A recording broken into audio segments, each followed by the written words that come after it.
大家好，今日係6月10號，我係新新，歡迎嚟到新新世界。今次想同大家講下鼎爺李家鼎啊！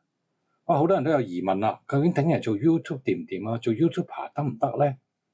哇，其實呢幾個禮拜，我相信大家 YouTube 睇咗大量鼎爺嘅新聞，但係真真正正喺猴仔宣布做 YouTuber 之後，鼎爺神隱1個月之後去現身，其實只得3次。咁3次係咩啊？好啦，我有數據，數據面前會呃人嘅，跟住我就會同大家一一拆解。中意我內容嘅朋友請 like 同 subscribe 我頻道，多謝大家。好啦，翻嚟鼎爺啦，哇，鼎爺勁！鼎爺第一個現身咧，其實就喺猴仔岸呢日嘅頻道。咁現身其實冇咩特別內容，講 say 下 hi 啊，講下自己身體健康啊，嚟緊會拍乜嘢啊。咁一條咁普通嘅片係幾多 view 咧？64萬 view 到今時今日，6月2號上嘅即係8日啦。好啦，再跟住就係話題十足嘅脫離父子關係，東周刊嘅專訪。咁東周刊就應該上載咗7日，即係遲一日。咁啊幾多 view 咧？557000 view， 哇，勁啊！好啦，再跟住第3次亮相係咩咧？就係 TVB 娛樂新聞。嗱，佢分別就出咗2條片嘅。第一條片就係早2日上載啦，都係好嘅數字啦。8號上載282000，咁啊同步喺一個 TVB USA 嘅頻道都再上載2萬幾啦，加埋30萬 view 啦已經。咁啊仲有第2集嘅 Part 2，啱啱上載2萬 view 到咯。咁呢個加埋我粗略加埋啱啱過150萬。可能再多少少，152萬，我當150萬計啊。咁勁唔勁？梗係勁啦！你淨係睇第一條喺猴仔嗰度，其實冇咩是非，又唔係數乜嘢，只係簡簡單單交代下身體狀況，say 下 hello， 咁都60幾萬啦。咁精彩就擒上東周嗰條啦，東周嗰條鬧咗10次撲街，鬧李永漢，脫離父子關係。人生嘅極致啊！呢度已經都唔及阿鼎爺 say hi， 即係首次曝光我吸引啊！咁可能個日數長啲會有啲分別嘅。咁娛樂新聞台啦，咁30萬都係重複翻嗰啲內容，又多咗個感人啲講嘅思明啊，永遠愛你啊，感觸落淚啊，提翻當年分手嘅點滴啊，從冇放棄呢個感情啊。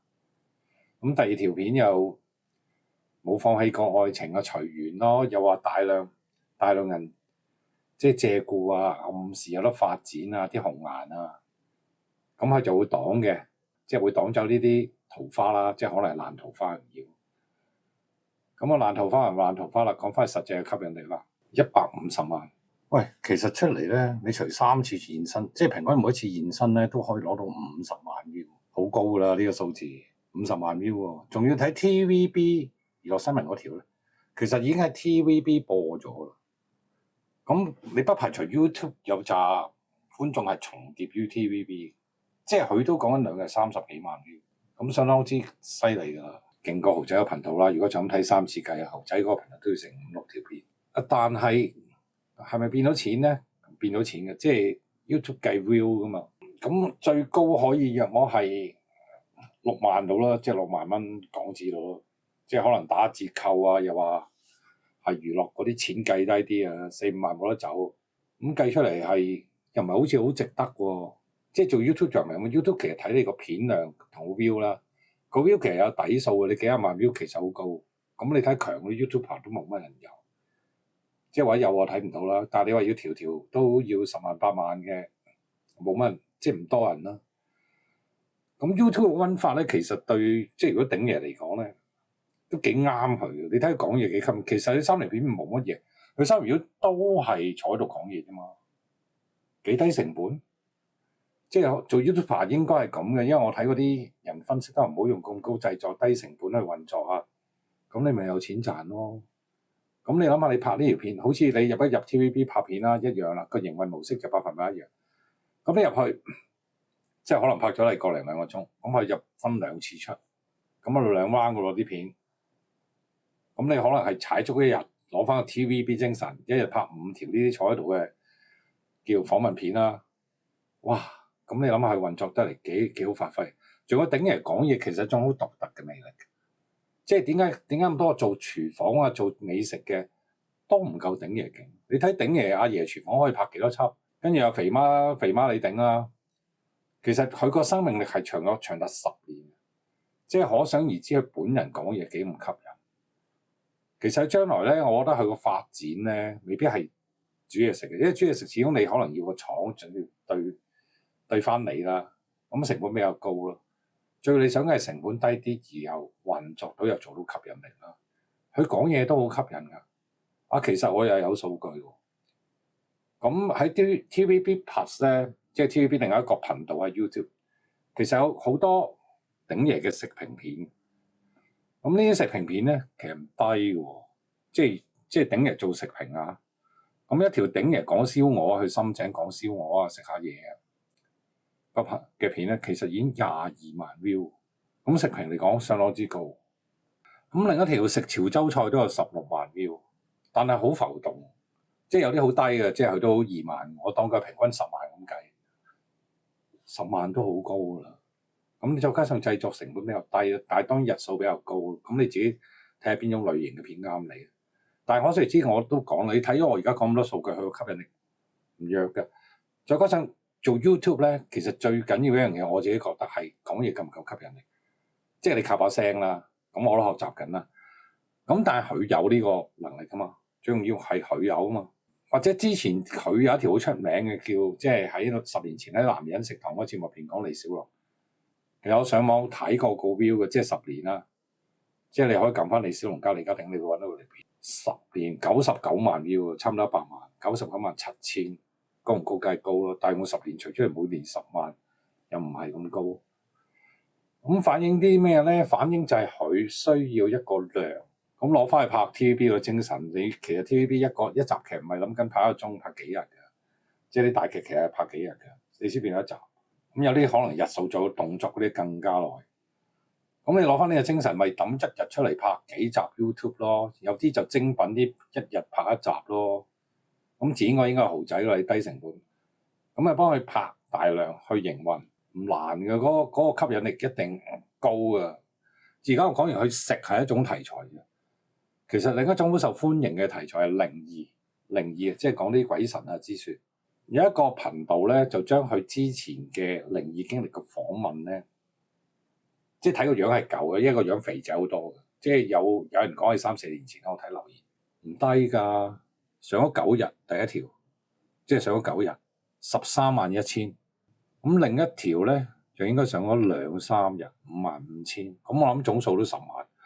10萬 view 喺鼎爺嘅片咧，基本即係一個基本，即係而家睇落去應該係好基本。咁至於就睇你嘅質量同講啲咩咧，就可以再高。有喺度啦，呢啲比較低成本嘅題材食評啊，講下典故啊，講下啲吸引嘢，講靈異啊。鼎爺咧可以先做一啲比較慳時間嘅片去做測試先，即係睇下你個同埋 keep 住你嘅人氣啦。咁你咪營運得簡單啲，跟住再重錘出擊，即係拍啲有少製作嘅咯。即係可能你中意煮嘢煮咯，即係有啲製作。咁個吸引力就 keep 到個人氣，咁你更加測試到你自己揾到幾多錢，你可以評估，可以投資幾多製作咯。做 YouTube 係要咁嘅，你因為個量咧好影響你嗰個訂閱者，或者好影響你嗰個觀眾群，會唔會再追看你嗰個頻道？但係你基本盤有㗎，你基本功喺度啊嘛。即係我唔相信有人話李家鼎講嘢唔好聽，因為我自己好中意聽佢講嘢，好吸引，咬字好清晰啦。當然而家我都講佢病咗打啲折扣嘅，但個內容喺度啊嘛，即係 content 係最重要嘅一部分嚟。你睇佢做飲食講得幾咁精彩，即係佢講碟餸點煮出嚟嘅，一食落去就知道咩煮法啊，咩部位啊，呢啲咪嗰啲功力同經驗咯。其實佢題材有㗎，我覺得佢緊係多方面。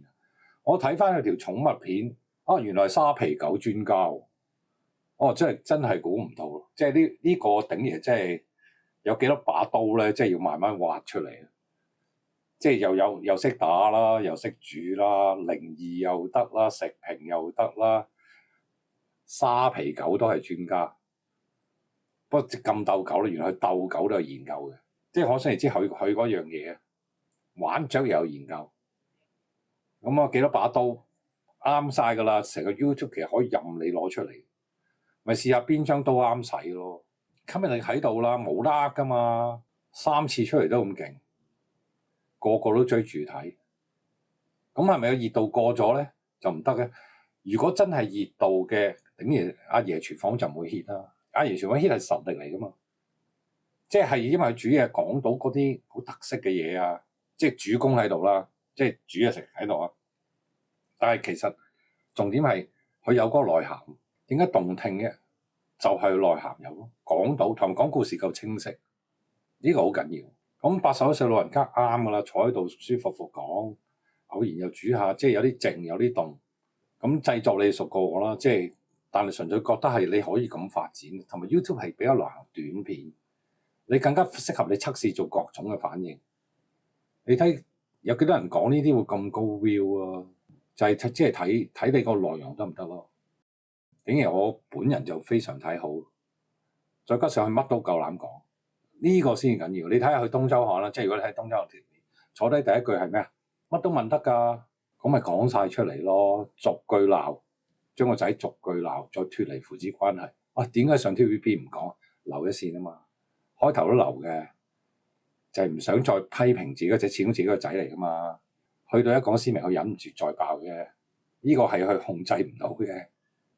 但係依然動聽咯，佢好有嗰種作風，即係夠膽講，夠膽講係好緊要。其實佢仲可以講下桃花，因為喺 TVB Part 2訪問入邊咧，佢講過有啲女士啦向佢暗示啦，或者叫扶下佢啊，噓寒問暖咁啦。咁佢點樣落閘？佢仲要話靚喎，佢怕醜。其實我覺得呢個都幾有趣，一個80歲嘅老人家都旺桃花，唔係有。係旺桃花，都幾好有趣，幾好笑。經佢把口講出嚟都幾嘢笑。我期待㗎，期望你講呢啲㗎，即係講啲唔係咁正經嘅嘢，反為有空間。講翻 Part 2 TVB 嗰個訪問，其實好重點講咗佢嘅錢。咁佢交代咗佢而家所有錢咧，其實俾阿豪仔監管，咁有新抱仔對數。咁佢嘅語調係自己可以自由攞錢，咁就有啲叫特別嘅數咧，佢要講低。如果唔係就係佢兩公婆咧就會嚟質問佢啦，即係會問佢點解啦。咁佢講咗其實佢用錢好少咁多，個老人家咪好咯，即係有個仔咁樣，其實開心嘅。同埋鼎爺最勁嘅一樣嘢咧，佢識得玩跨媒體。你睇今次呢個咧，即係嗰3條片，分別有東周刊啦，一個平面傳媒啦，傳統嘅。咁另一個咧就係 TVB。即係點都係大台㗎啦，同埋佢合約藝人更加應該要上去啦。仲有自己嘅 YouTube 頻道，三者結合咧，其實係一個好好嘅影響力。咁就幫到自己個人氣 keep 到咯，繼續熱落去咯。咁呢個好緊要啦。希望你身體健康啦，鼎爺。今日講到呢度啦，多謝大家。